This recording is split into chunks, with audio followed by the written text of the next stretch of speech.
حمایه‌کنی سیستم اپراتیونی ویندوز. برای این منوی پوسک انتخاب کرده شده، از آن عمل پنل اپراولینه انتخاب کرده می شود.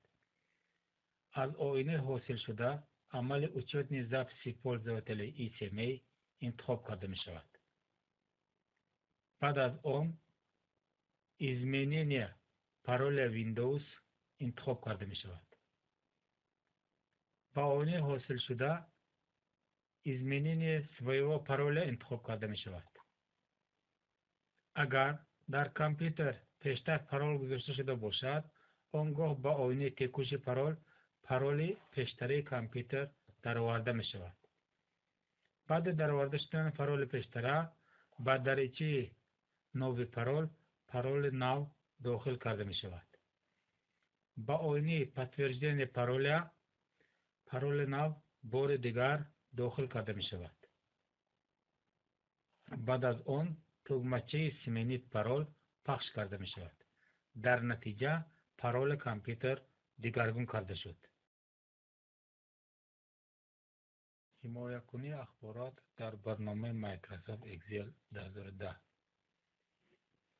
برای حمایه نمودن اخبارات در برنامه مایکروسافت اکسل 2010 از منیو قسم رسنزیرونه انتخاب کرده می شود.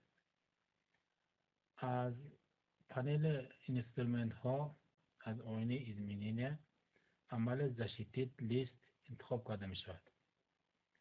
در نتیجه آینه دیالوگ حاصل می شود. از آینه دیالوگ حاصل شده به دریچه пароль для отключения защиты листа пароль نوشته می شود. بعد از آن تگمچه اوک پخش کرده می شود. подтверждение пароля یعنی پارول نوشته اتون را تصدیق نمایید. بار دیگر پارول نوشته را تصدیق نموده تگمچه اینتر یا اوک پخش کرده می شود.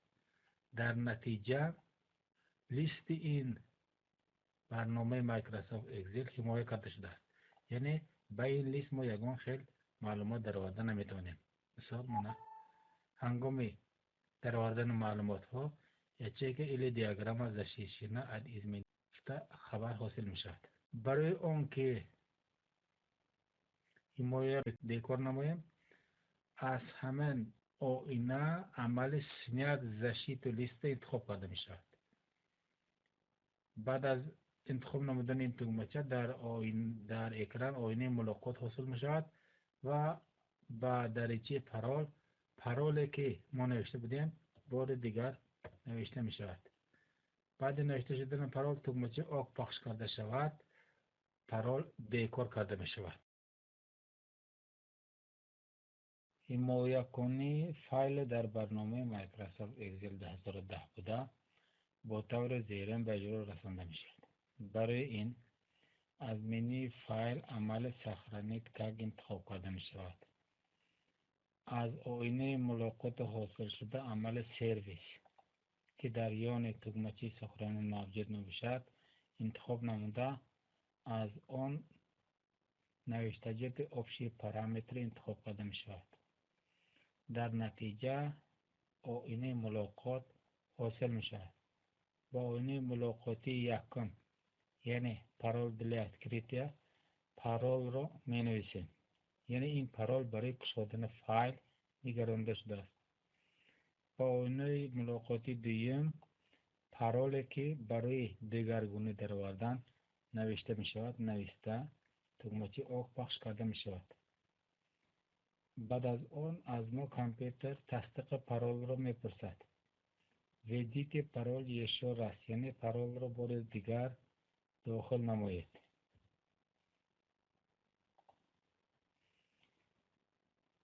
پارول دیم بار دیگر داخل کردن را از ما می پرسد. بعد از داخل کرده شدن تگمچه اوک پخش کرده شود. این فایل پارول گذاشته شد. ما نام فایل را نوشته مثال یک نوشته تگمچه. بعد از آن فایل به خاطر کامپیوتر ثبت کرده شد. برای درست یا نادرست شدن این کار ما برنامه اکسل را از نو به کار در آورده میبینیم. من یک XLC زشتشان ترال را نوشته تکمچی آق پخش کرده شود. آنگاه من فایل ما با کار در آمد.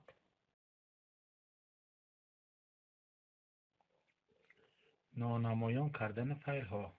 برای این برنامه توتال کماندر با کار در آورده می شود. بعد با کار در آمدن این برنامه فایل هایی که ما می خواهیم نانمایان نماییم با یاری تکمچی اینسرت انتخاب کرده می شوند. من در مثال ما فایل های تکنولوژی اندیجان تست 11 تست 10 تست 9 انتخاب کرده شد. بعد از آن از پنل اینسترومنت ها تکمچی ازمینیت اتریبوتی انتخاب کرده می شود و از آینه حاصل شده با یون نوشتجات سکریتی بایرقچه گذاشته تکمچی آق پخش کرده می شود. در نتیجه این فایل ها به حالت نانمایان گذاشتند. برای آنکه برنامه توتال کماندر تکمچه سکریتی الیمنت فعال می باشد این فایل ها با خطاب نشان داده شده است. برای پر نانمایان کردن این فایل ها این تکمچه خاموش کرده می شود.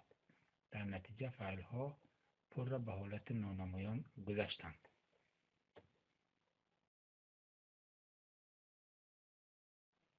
باز یکی از اصولهای حمایه نمودن اخبارات این به آرشیو گرفتن فایل ها می باشد. برای این فایل ها انتخاب کرده می شود. مثال من فایل های 1